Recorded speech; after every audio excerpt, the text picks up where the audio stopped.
Ah, hear that? That's the sound of the end of September. Yeah, it's a very distinctive sound. Silksong Month is nearly reaching its conclusion. Over the past 4 weeks I've covered games that aren't Silksong that I feel like could deserve a little more attention. We've looked at all sorts of games, from Herdling to Fallstruktur, reaching the climax by covering Adventure of Samsara, the Metroidvania that released on the same day as Silksong. After that, I figured it's impossible to get more Silksong Month-esque. Not only this, but I was struggling to pick just one final game to cover when there's been so much to choose from this month. So let's go out with a bang. This video will not be talking about just one game, but 5 games that I think are worth your time and money. Seriously, all of these I was actually surprised. I thought I was going to end up scraping the bottom of the barrel, but these are 5 genuinely great video games that could easily get their own video. Also, I've set a little soft rule that I'm only going to spend an hour or two playing these games, so it's more first impressions. Mainly because I need to sleep. There's no way I can complete all of these games in 5 non-working days, let alone write and make a video about them. It's worth mentioning that I think all of these games have demos, so if you're on the fence about any of them, then the bar for poking around is on the floor. We're going to start the first game with a challenge for you, okay? Look at this game. What genre do you think this... Yeah, okay, it's a roguelike, well done. This game was recommended to me by fellow YouTube games person Sputnik34, so if you like the look of this game, then you'll probably like his channel. Check it out. Interestingly enough, I like to think of Flickshot Rogues as a more chaotic, piratey version of Into the Breach. You start as a figurine on the board, the enemy plans their attacks, and you have to respond by attacking them first, or at the very least, move out of the way. The only way to do that is to give your figurine a little flick. Sounds a bit dodgy. The heady decision making is readily apparent, especially when the objective isn't necessarily to take out every enemy on the board, it's to take out the commander. Do you deal with the dweebs that are causing a nuisance first, or just beeline it straight for the objective? Or do you play a more tactical game, avoiding enemies and building the optimal amount of frogs before going in for the kill? Which is a thing that you can do in this game. It's pretty good actually, you should check it out. Once you win a battle, you get a reward, yes, and then afterwards you go to a map, yes, where you pick a node to travel towards, depending on the current meta state of your run, considering your economy, upgrades, and general build decisions. Yes, that's right, you've nailed it. You've prepared for the final roguelike exam. Well done. In all seriousness, I could play these games until I drop down dead. There's something really satisfying about pulling off that perfect run and seeing all of your good decisions come together. My only complaint about it is that it gets a bit funky with its information. Usually roguelikes are all about the information it gives you. If you hover over a card and slay the spire, it tells you what every single keyword means. If your strength is higher than the baseline, that value will update the damage number on the card. Hell, it'll even tell you what strength is. It tells you everything. Flickshot Rogues is a little patchy in that regard. Let's say I inflict burn on someone. Well, it's quite difficult to tell what that actually does. It doesn't show if I hover over an enemy that's on fire. I have to go in here to find the information I want, and even then it's a little bit ambiguous. It's the same with the flicking itself. You only know where your character is going to land beyond a certain point. If you put a lot of power into a flick, then where you'll end up is anyone's guess. Now, I think this is partially intentional. Flickshot Rogues thrives in the chaos, when you're never really sure what's going to happen. But when it comes to playing at the higher ascension levels, this kind of murkiness may start to get a little unwelcome. At the very least, this is something that could be addressed in a future update, especially the tooltips. To sum this one up, look, you already know if you're going to like this game just by looking at it and knowing what's in it. I definitely recommend it if you are that person. You're not going to find the next Slay the Spire, but you are going to find something that's pretty solid and novel enough that you won't be decrying any unoriginality. Next up is Easy Delivery Company.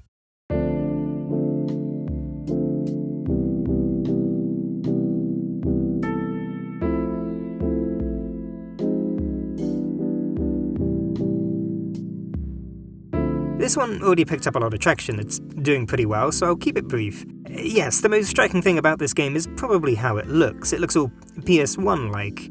It's easy to be cynical, or at least it's easy for me to be cynical about games that adopt this aesthetic, using it as a camouflage for a shallow game. Fortunately, Easy Delivery Company is the real deal. There's just enough of it that you won't be left wanting more than a nostalgic pining for old times.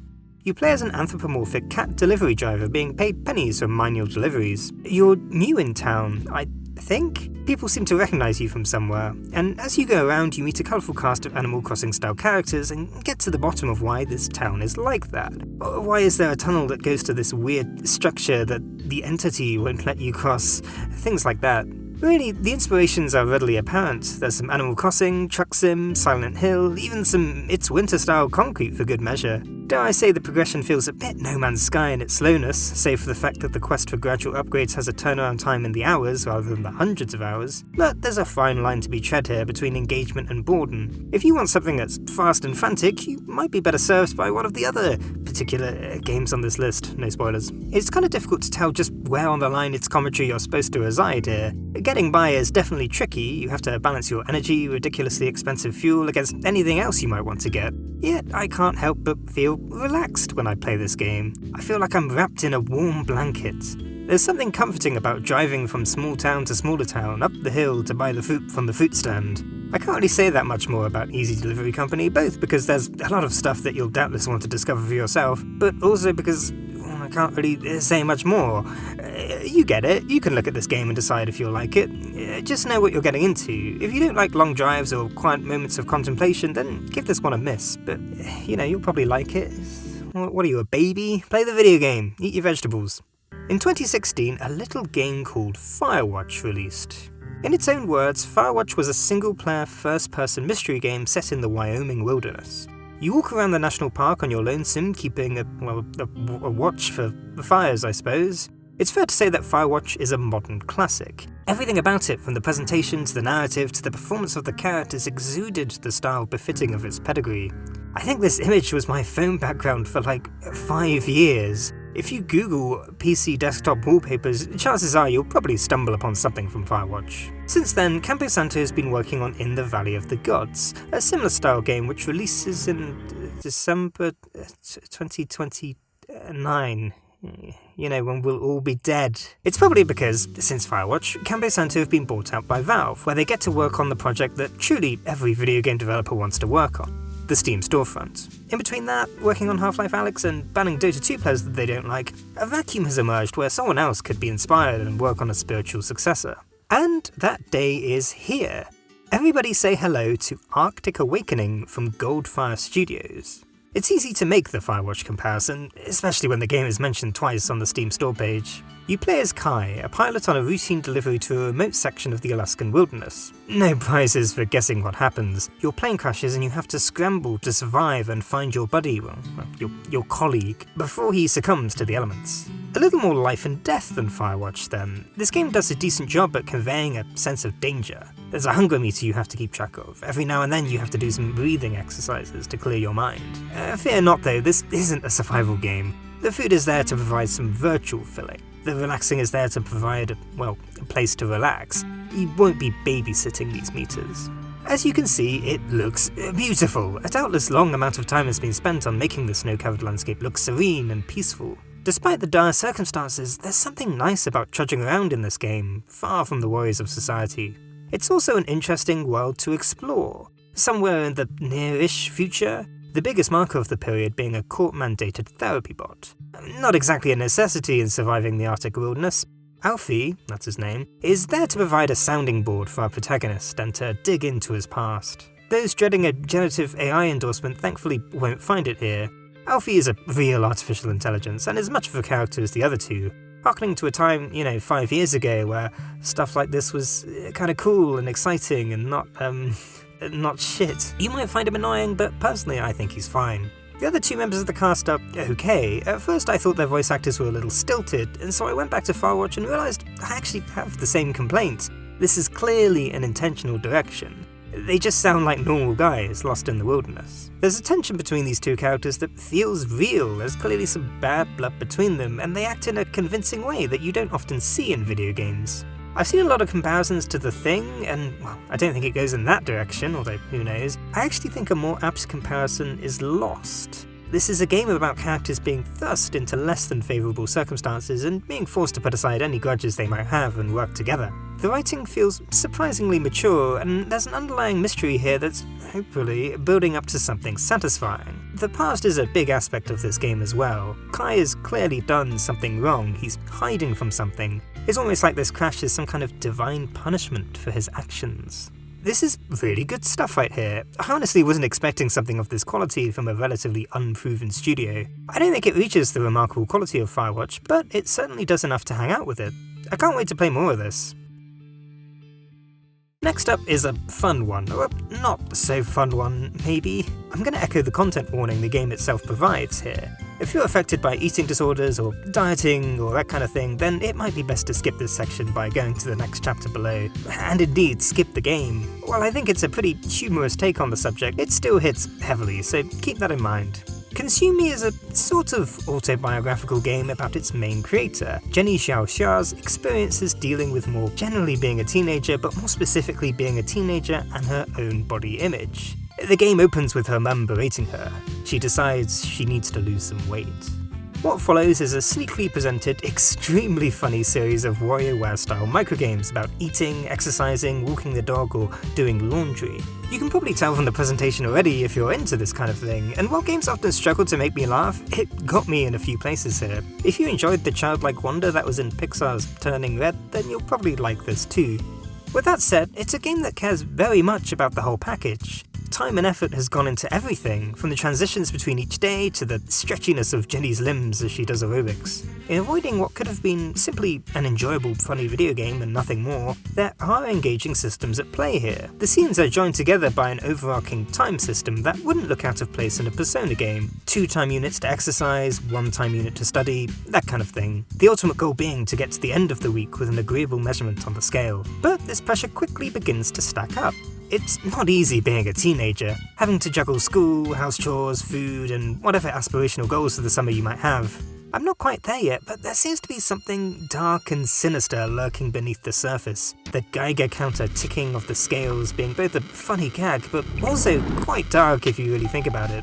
I can see this game getting heavy pretty quickly. Obviously some empathy has to be expressed here, at least from my perspective. I was both not a teenage girl in high school, nor did I have any issues with eating at all. I can't relate, but the game is presented in such a way that makes it easy to be empathetic. Watching Jenny approach the mirror to put on makeup with a deliberately exaggerated, grotesque-looking face is both a really funny gag that made me laugh for about 10 seconds, but also quite harrowing, no? Is this what teenage girls go through? That kind of sucks. It's also quite novel and admittedly maybe a little bit surprising, playing a game like this that has these kinds of systems. Make no mistake, this is a meaty game of execution and strategy. Like with Persona, you have a goal or a series of goals that you need to accomplish and only a set amount of time to do it. Every decision counts, every morsel of food could mean the difference between getting over or under the bite count. As far as I can tell, this game has endings, it's not on rails. The player has to be actively trying alongside Jenny to get through life the best they can. Which is also quite a bit of funny, potentially unintentional commentary, because the players can make the best choices. Does that mean that they can win at Consume Me? I don't think that'll be the case, but it's the sacrifice these games make for being on the razor's edge. If you're good at this game, if you're good at strategic planning and microgame execution, then you might find getting into that summer swimsuit a breeze. You might miss out on what it's going for, so if you're playing this game, make sure you don't make too many good decisions, okay? Have that bag of crisps every now and then. Like with the other games on this list, you can probably tell just by looking at it whether this one is for you, but if you're willing to step outside your wheelhouse, then I think this is a good way to do it. There's enough systems here to engage with if you usually go that way, while also excelling at all the things you'd expect it to excel at. I wrote this down, it also won the Seamus McNally Grand Prize, which if you didn't know is like the super duper indie game award, so it's even got a bit of prestige behind it. Check it out. Okay, the last game for today nearly got me to break the 2-hour rule. This is Bloodthief.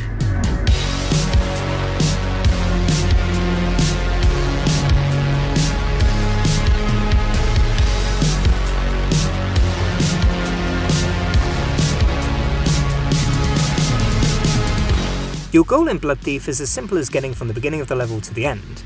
If this is all you had to do, Bloodthief would be quite a leisurely game. Your character feels powerful and overtuned, capable of mowing down hordes of enemies and moving at lightning speed. But, like its muse, the real goal in Bloodthief is to do all of this as fast as you possibly can. Bloodthief can be best described as neon white for people who thought neon white was too simple.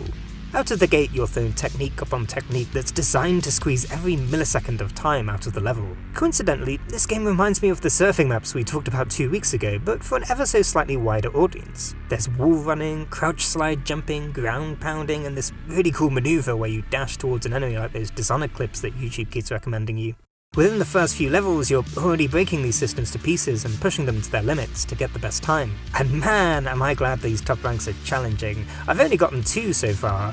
What is a pretty easy thing in Neon White, almost the tutorial for each map, is the game here. No Steam friends to race against required, although you can do that as well. These times will have you iterating and iterating on these maps for hours. I must have spent most of my playtime on this one level, trying it over and over again, slowly improving at the mechanics and figuring things out. It resembles the later levels of Neon White, long, grueling exercises where speed and precision is demanded at every turn. One mistake and you might as well start over, though it only takes you a button press to get back into the fray. Once you begin to perfect a map in Bloodthief, you literally start flying through them.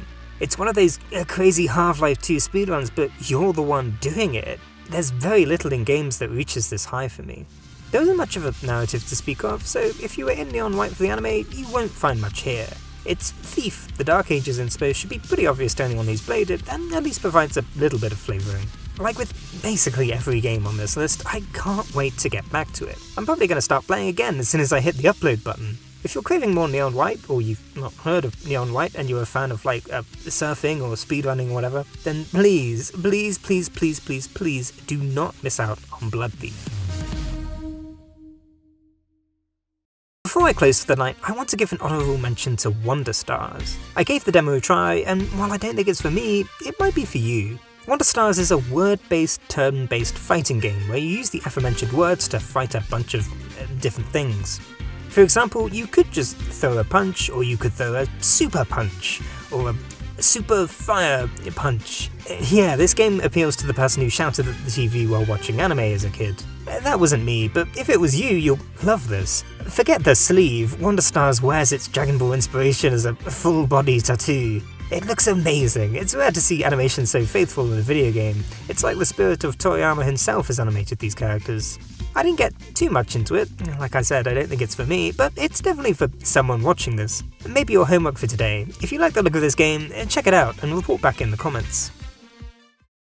Okay, that's all the games. Hope you find something cool. Like I said at the start, I think any one of these games could have been worth a full video on their own. I'm sad in a way that I was only able to give first impressions. There's clearly a lot going on in each of them, and I'd love to dig up a little more at some point.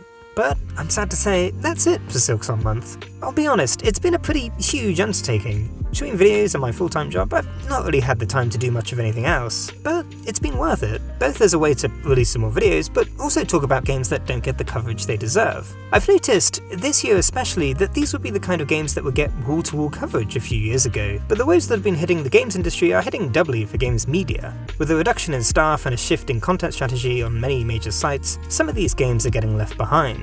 There are websites that have risen from the embers, the crowd-funded Aftermath probably being the most notable, but if I can be critical, maybe even slightly controversial for a few moments, it doesn't feel like a replacement. While there is coverage next to broader work about how games fits into the current American-centric political landscape, it's very rare that I come away from the site with a new game in my wishlist. I just feel sad most of the time. What's also not a replacement is, well, me. I'm trying, of course, but not in a way that makes a huge impact, you know? I've not been on the news or anything. A month like this is definitely not sustainable, both mentally and financially. I've spent a lot of money on video games this month. I'm very bad at reading emails and asking for keys. And to lead into the broader point, I'm not qualified. None of us are qualified. I'm just some guy. You shouldn't listen to what I have to say. You have to go to school to be a video games journalist. Do you think I went to video games journalist school? So you should support what games media is left. To that end, I do want to give a shout out. As Silksong Month has progressed, popular video game documentary channel NoClip have hard launched their new channel dedicated to recommending these kinds of Silksong Month-esque titles. On there you'll find all kinds of curiosities. Look, there's even some familiar faces. Focusing on stuff like this is usually a huge financial gamble for these companies, so you should definitely support movements like this with your full heart, chest and well, wallet. You know, go give them money on Patreon. To close out, I want to thank you if you've made it this far, and thank you for supporting Silksong Month. Whether you've been here since the start or you're just watching now, it's your interest in these kinds of video games that keeps them alive. I'll doubtless be going into hibernation for a little bit now, so until next time, go play some video games, tell your friends about it, and stay safe.